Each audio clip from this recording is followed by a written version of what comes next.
Hi, everyone. You've probably forgotten who we are because it's been so long. A solid month. Life happens. I'm Ella, And I'm Cedric.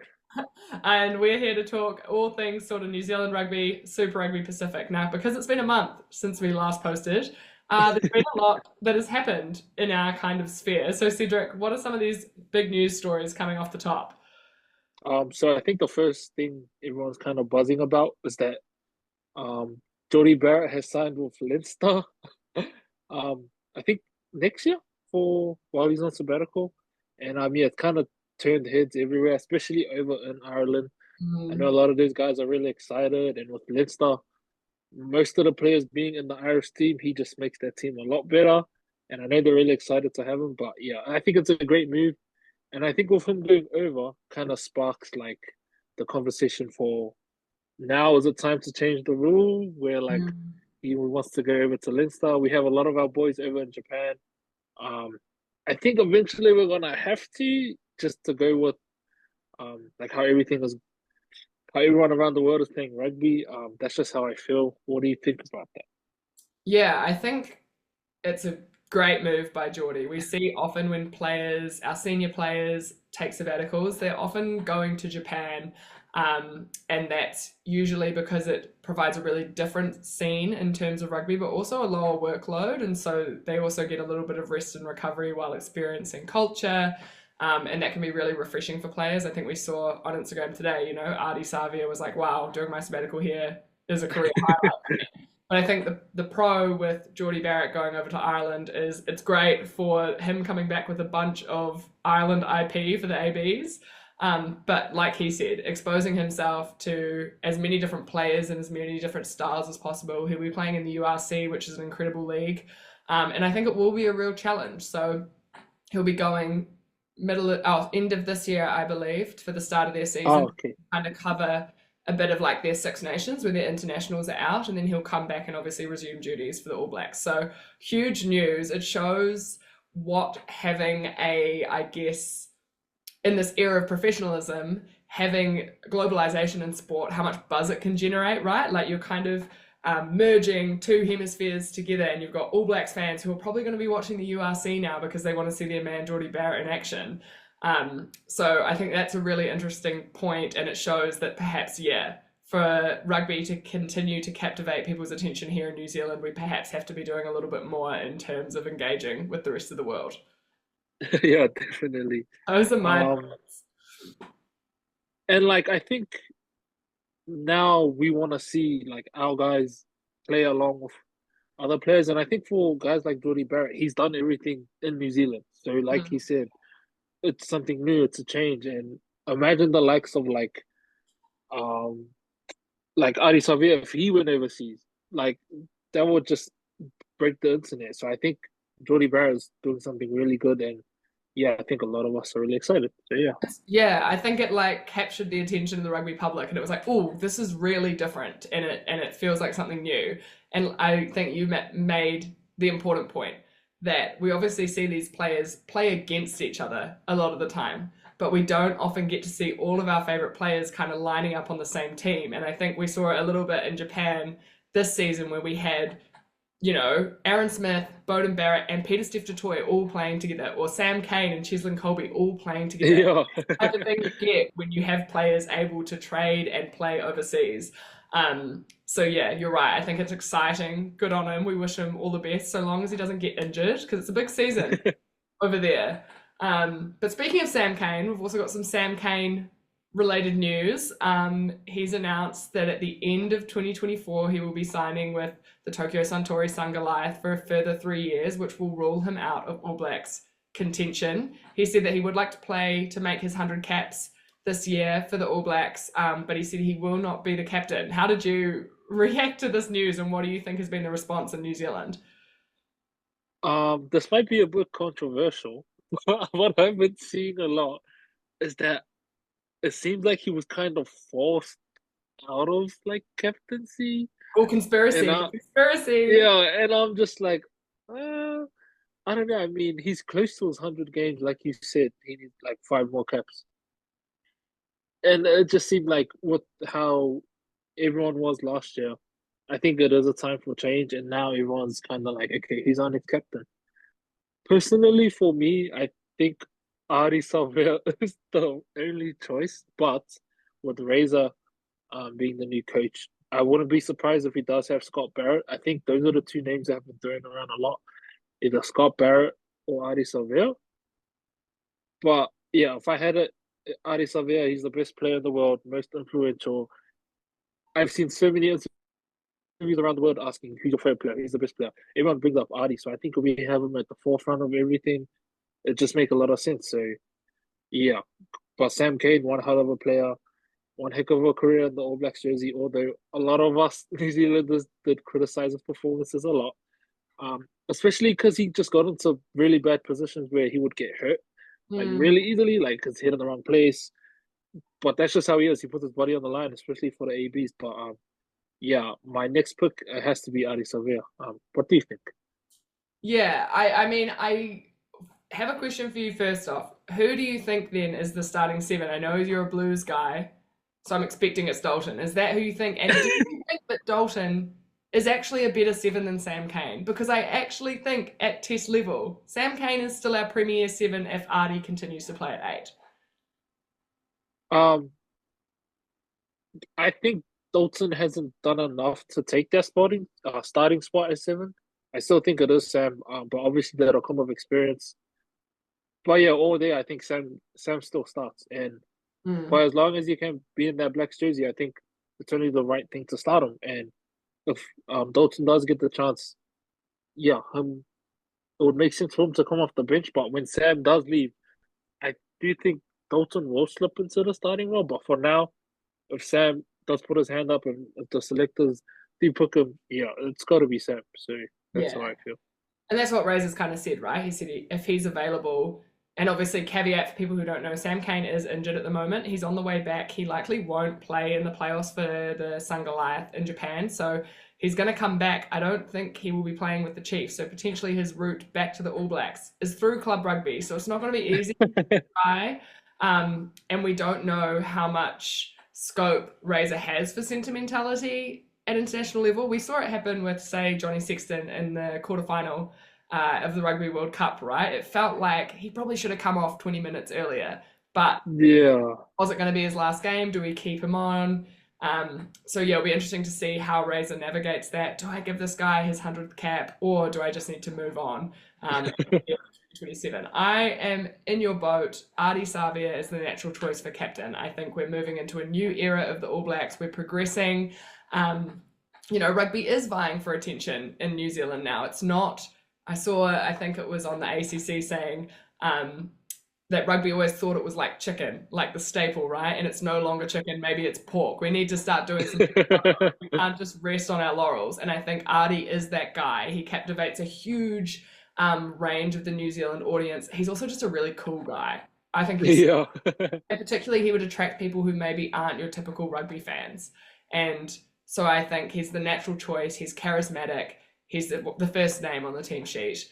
He's really respectful in how he speaks to referees. And he's also, I saw an interview with Sam Cane, and he was saying, me and Ardie have a really, really special relationship. And I think he's learned a lot from being under Sam Cane's tutelage. So, like you, I'm backing ASAV for Captain 2024, but all will be unveiled, I believe, on the 24th of June. So, eyes and ears peeled, and we'll keep debating until then, I'm sure.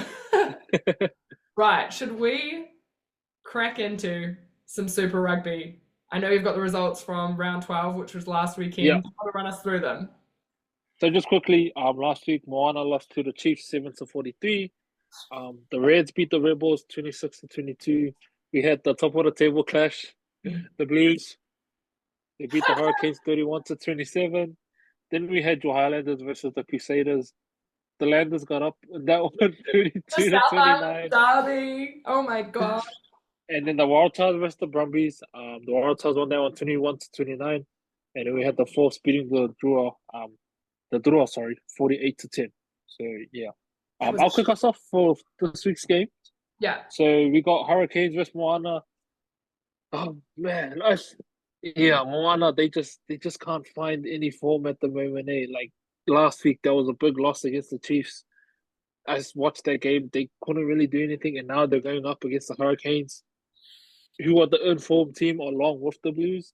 And obviously the Hurricanes are looking to bounce back after last week's loss. And yeah, that game was just too close. The Blues got so lucky. Yeah, when Sam Knox stripped the ball and kicked it out, I was just, phew. Oh my God. How But good yeah, was Ofa Tuingafasi in that last dying moments? That was clutch. And I think people who maybe were like, I don't know if Ofa makes the ABs this year, that's the sort of stuff you have. But he was outrageous. Just huge hit, drive them back, like single-handedly. What a guy. but yeah, I'd like to think Moana would put up a fight against the Canes, but the form the Canes are in, they just, they're just such a good team right now. And I actually have the Hurricanes to win by 20 plus. So yeah, what are your thoughts on that game? Yeah, I think they'll be smarting after that defeat to the Blues. And I think they're going to be going, well, we need to make a run for that number one spot. We need to be there for playoffs so that we get our preferred kind of home games and preferred side of the draw. I'm really excited to see the matchup between Lotu Anisi and then Devin Flanders. I think that's a really interesting combo in the back at the number 8 position. Um, I wonder if the Canes will be wearing their yellow jerseys this week. I know that it was an away game, so they were in the yellow, in the black. But I don't think I've seen them in the yellow really at all this season. So I'd like to see, more of their actual team colours. I've also picked the Canes by 15. Yeah, I just don't think it's clicking for Moana at the moment. It's unfortunate. Hopefully, by the end of the season, they'll be able to pick up a couple more wins, but I don't think this is the one. Mm, This isn't the yeah. one. So Canes by 15. Okay, so for our next game, we have the Rebels versus the Chiefs. Like I said, the Chiefs got a really big win last week. Everyone, the Rebels lost in a close one against the Reds. This week, Luke Jacobson is back starting at 8, which Mm. moves Wallace Satiti to the bench. But I think if the Blues and Canes don't win, I won't be surprised if the Chiefs just come out of nowhere and grab the trophy. They're still a team that you do not want to face in the quarterfinals at all. And yeah, I still think they're one of the stronger teams in the comp. I think they're definitely picking at the right time, and I have the Chiefs by 12 in this match. How are you feeling? Yeah, I think this is actually, I don't know if this is controversial. I think this has potential to be a more interesting game than people think. The Rebels are literally, if we believe what they've been saying out of Australia, the Rebels are on their last legs. This is like the last 3 weeks of their existence. So they have both everything to play for, but also nothing to play for. Or like nothing to lose. So I feel like there's every chance that the Chiefs could maybe underestimate the Rebels. They are sitting pretty well on the table. But I think there's like, I'm backing the Chiefs, but I could see the Rebels getting up for this. It would be a big scalp if they were able to take down the Chiefs. So I think a key matchup is in the wings. Everyone's been talking up Darby Lancaster. He came from sevens, I believe, for the Rebels. I think Hot Tea, because I'm a gossip gal, I think he dates Levi from the Aussie. Oh, from the Aussie Yeah, Sevens. because I've Yeah, seen yeah. him being at games, being like so proud of him. So gossip, if anyone wants any. I don't think it's that tearful. But him against Imoni Nadawa, I think they're like both wings who are looking to assert themselves in their respective international teams and gain selection. So I think that will be a great matchup. Obviously, the Chiefs by 4. I think it's going to be closer than people think. Okay. So for our next match, we got the draw versus the Reds. The draw lost pretty bad last week. That I was a don't shocker. think. Yeah, that was kind of odd. They just nothing was working. Yeah, it was a bit surprising. Like I said, the Reds beat the Rebels in a close encounter.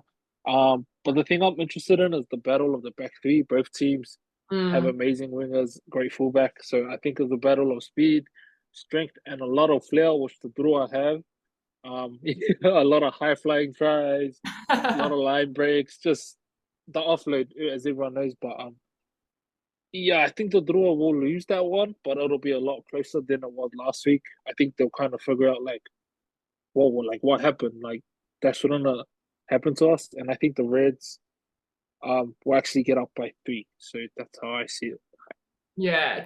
How much pressure do you think the Ndrua are feeling? They're sitting in 8th right now. They're the last team to make the playoffs if things stay. And we know that the Ndrua don't sometimes they respond well under pressure, but we've seen instances this season where they don't. So I think this is a pretty interesting game, pretty important. The Reds, I think, realistically are there for the taking. They're not, they've shown moments of brilliance, but they've also, kind of dropped games that we maybe wouldn't have Yeah. expected to. They're also playing in Suva. It's not the fortress that is Lautoka, but it's Yeah. playing in Fiji. So the Reds are going to be up against a Fijian crowd that will really want their team to win. I think for that reason, I've said the Ndrua by 4. I'm keen to see, I guess you're keen to see the back 3 and how that battle goes. I'm keen to see the battle of the halves. Simeone Kuruvole versus Tate McDermott, 2 international number 9s, 2 men known for, real mastery in terms of leading their teams around the park. So I think the winner of that battle might help dictate which team wins this. The Ndrua by 4 for me. Perfect.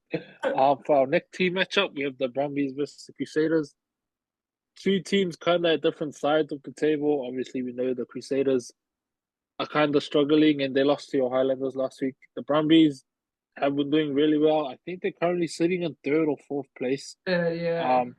Yeah, and the Crusaders just juggling turns. We saw David Havili slot in at 10, and now Fergus Burke is back. So now that's their 4th, maybe, or 4th or 5th 10 to play Do this. you think, what are you, if you were an All Blacks selector or if, as a fan, I guess, watching that David Havili at 10, I guess it's not that big of an experiment because he's played there before. What's your kind of grading? How do you assess that as having gone? How do you think that went? Uh, I prefer him at 12 because I do know he loves to run the ball, whereas 10, you're a lot more, you got to control your team, lead them around the field. But in terms of a 10, especially at the international level, I probably wouldn't select them there. And I saw in the breakdown, JK had him as cover, but then Jeff Wilson was like, oh, as a selector, Jeff Wilson was like, no, you wouldn't have him as a 10 cover. He'd play in the midfield like he does. But then he can cover kind of 10, 12, and 15. I'd put him in as a second 5 if I was a selector. But in terms of him playing 10, I'm not the biggest fan, and especially at international level, like I said, it's a lot tougher. So, yeah, how did you think he did it, 10? Yeah, I don't think it was a fail. I don't think it was a fail. Did they win? No, but I don't think the experiment itself was a fail. But yeah, I wouldn't feel super confident in him running out at 10 against the Aussies. So definitely not against the English in July. So yeah, interesting. Also an interesting insight, I guess, into the fact that we know that Razor can be like, hey, do this. This is what I want you to do. I wonder if it means maybe they think he's really a utility back, like he could be on the bench to cover essentially everything. Yeah, exactly. Smith of the All Blacks, I don't know. But yeah. Sorry, so Brumbies Crusaders was where we were at. Yeah. Also, yeah, I think the Brumbies, out of all the Australian teams, they're obviously just the one team that have been rolling so far, getting a lot of wins. I think they've only lost 3 times. Yeah, I think they'll be a bit too good. I have them winning by 7. Also, side note, Civil Reese is on a try-scoring rampage right now. Although the Crusaders have been struggling, he's been scoring a lot of tries. I saw a stat that said he's the first player in Super Rugby history to score 10 tries in 4 different seasons. So if I was a Crusaders, get the ball to him of all your plays and let him go score. So yeah, Brumbies by 7. Brumbies by 7. I've also gone with the Brumbies. I've said by 5. I feel like in my youth, this used to be a classic matchup, when the Brumbies would take on the Satyrs, and it's just sad that it's the same gravitas because one of those teams has had the biggest fall from grace we've ever seen. I also think, the return of some absolute stalwarts last week, Tamaiti Williams was back, Cody Taylor was back, and just wasn't enough to help the Crusaders, but potentially this week, I think that might have more of an impact. We might start to see, okay, they've been around the team environment for longer, and so that might have some more positive effect on the results, but not enough, I don't think, to beat the Brumbies. The stat I saw is that the Brumbies have won the last 11 of 12 matches or something against Aussie teams, so, they are performing pretty well. I'm keen to see Fergus Burke get his first run out. Obviously, it's going to be a pretty short season for him. He'll finish at the Crusaders comparisons, so see you, Fergus. Have fun. I'm sorry about the injury. But yeah, the key matchup for me, I think, is in the front row. Fletcher Newell, a young, promising international prop, coming up against the legend, the veteran James Slipper. I think that's going to be very, very important. But yeah, Brumbies by 5 for me. I had my moment. I had my moment of being like, yeah, the Crusaders are back on the horse. They're going to run. They're going to make it to the playoffs. It's a dead horse now. It's just not happening. Okay, and then for our next match, we have the Blues versus the Highlanders. Oh, it's finally here. I think it's safe to say the Blues are the team to catch right now. We are the hottest team in the comp. Number one, baby. I'm saying this very respectfully and as poised as I can. Also, we're playing at Eden Park, so yeah, good luck to the Highlanders trying to beat us. Also, it's the debut game of Mason Tupaya. He's the younger brother of Quinn Tupaya. Yeah, who'll be playing prop. He's named at number 17. And yeah, Cole Forbes has been very impressive for me this season. I've said it time and time again. And his matchup against Jacob Rotsuma Tuvoki Ninkins will definitely be the one to watch. I think it'll be a great game. The Highlanders always bring it. The last time we played each other, we just got up. It was really close. And I think it'll be something similar. But yeah, Blues will be too good. We win by 7. So that's how I see it. Interesting. Well, considering that the best 15 on the park is a former Blue, but he said, you know what, I'm going south. I also think that Rajamai Tavuki Nikins and Cole Forbes matchup's going to be good. Cole Forbes just re-signed, didn't he? Did I see that? Yeah, for 2 more years, I think. Nice. That's a really good scalp. Yeah, look, confidence is high in Tamaki Makaurau at the moment, and that's fair. Confidence is also high in the Deep South. We had a win against the old rivals, the Crusaders, you know? And it was the Highlanders' first win against a New Zealand team in like 3 years. So we're on a roll too. Just you wait until, you know, this blue and gold brigade takes on Eden Park. I don't think it's the day I go against the Landers. It's tempting. It's tempting to team, but